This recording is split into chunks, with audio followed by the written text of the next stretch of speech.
Hi friends, in this video I'm going to be showing you books that I think really fit this winter season or winter vibes, or books that have snow or take place during winter. Just books that I recommend that I think you would enjoy reading during this particular season rather than any other point of the year. I think I have 5 books to talk about, so let's get started. So the first book is probably my favorite classic of all time. I don't think it's in my top 10 of all time, but it's definitely my favorite classic, and that is Crime and Punishment by Fyodor Dostoevsky. And so this book, I've only read it twice. The first time I read it, I really did not like it. I didn't connect with it. I just had trouble reading the language. The second time I read it, I fell in love with it. It was absolutely fantastic. I couldn't get enough of it. I didn't want it to end. It was absolutely perfect. And so the reason I recommend it for this time of year is because it takes place in Russia. So there's snow everywhere. It's very cold. I believe for part of the novel it's Christmas time, but don't quote me on that. I'm not 100% sure. But if you've never heard of Crime and Punishment, it is about our main character, whose name I cannot recall. Number 1, because it's a Russian name and pretty long and hard to pronounce, and 2, just because it's been a couple of years since I've read it. But it's about our main character who he struggles from some type of mental illness or mental disorder, and he is in debt. He cannot pay rent, and so he needs a way to get money.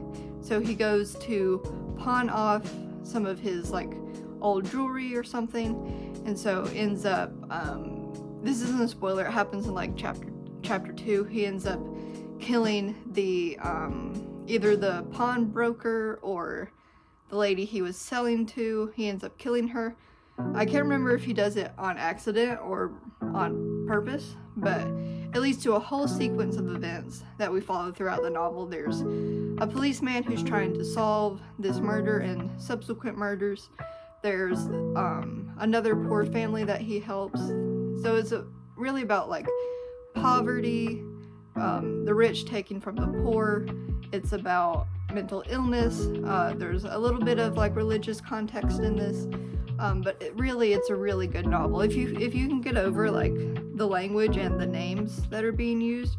Okay, so here's his name, Raskolnikov. So if you can get over the Russian language barrier, you should really enjoy it. So that's why it's my favorite, and that's why I really recommend it for this time of year. So second is a newer release. I think it came out in 2021 or 2020, and that is The Mercies by Karen Millwood Hargrave. I've only read one book of hers, but I remember this book very fondly. It's about the witch trials. I don't believe it's in Salem. I believe it's somewhere in Europe. But it's followed this young group of girls who, I think a majority of the men in this town, in this settlement, have died at sea. And so these women are left in charge, and so it all starts off fine until I think a new group of girls comes in, and then there's fighting, there's rumors, there's gossip, and then there's men from overseas that come back. There's, I think, not a princess, but some type of royalty that comes in. So it's lots of deceit, gossip, like I said. There's very little romance, which I like. But it also takes place somewhere very cold, very wintry vibes, and it's also just that time of year, and the subject that we're reading about kind of feels like fall because it's darker themes. So if you think you would enjoy something like that, then please pick up The Mercies. So next is one of my all-time favorites, and that is The Night Circus by Erin Morgenstern.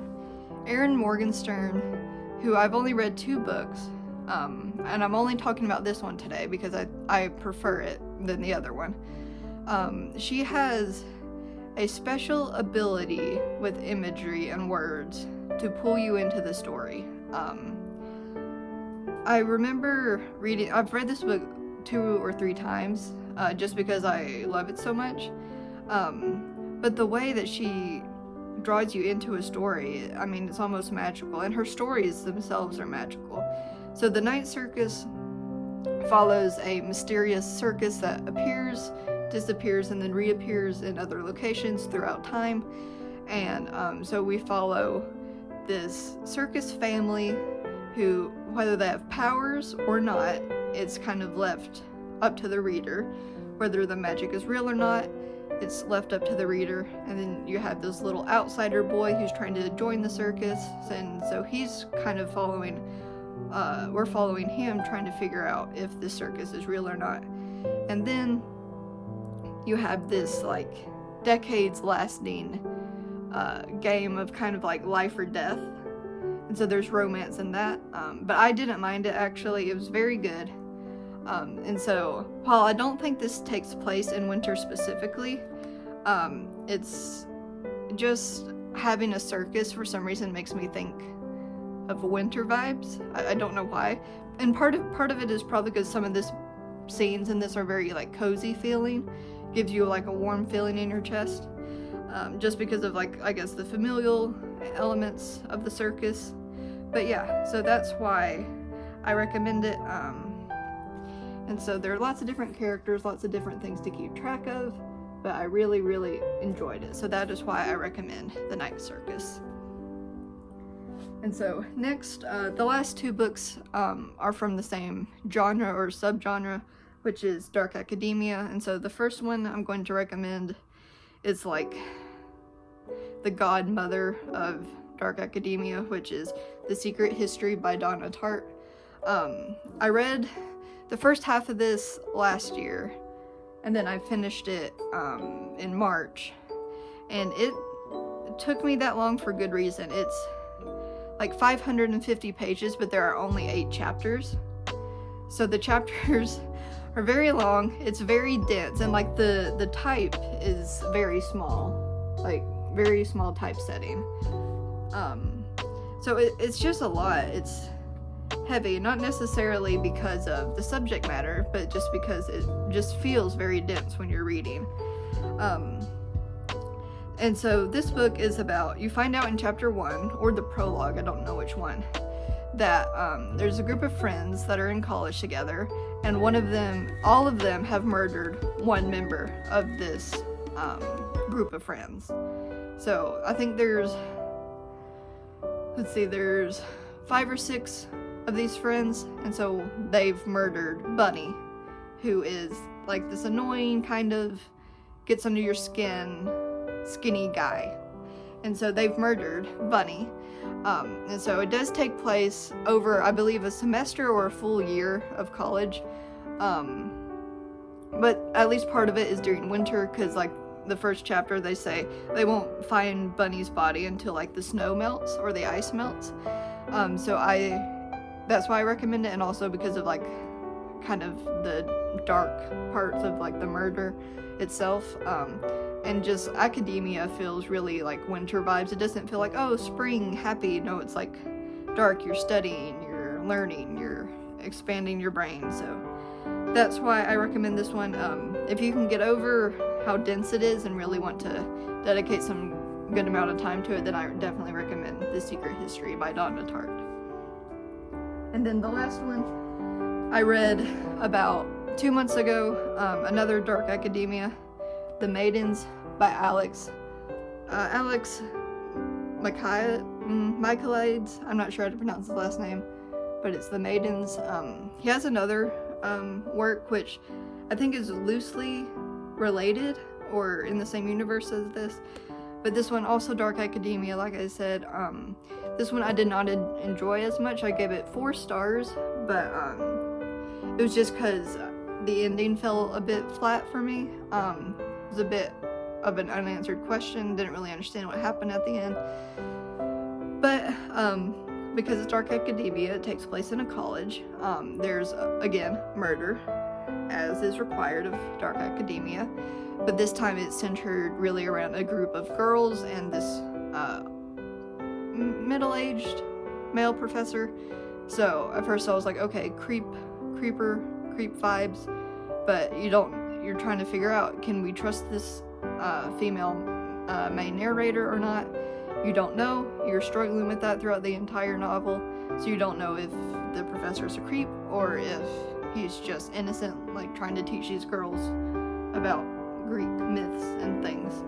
So it also takes place in winter, which is why I'm recommending it. And so again, with like the college feel, cozy, but then there's murder, so I think that lends into the winter season. So The Maidens by Alex M. is my last recommendation for this video. So if you think any of these books sounded good, I hope you will pick any of them up. Of course, like I said, they are a bit heavier, they're a bit dense, but I think that leans well to the winter vibes. Because a lot of people, they have time off either from work or school, and so they have more time to devote to reading. So yeah, those are just my picks. I don't really have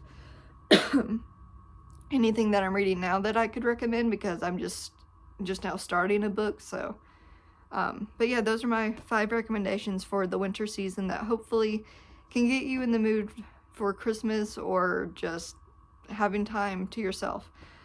So yeah, I hope you pick up one of those books or all of them eventually at one point. That they would take you a long time. So yeah, those are my recommendations, and I hope you enjoy. All right, thank you for watching. Bye.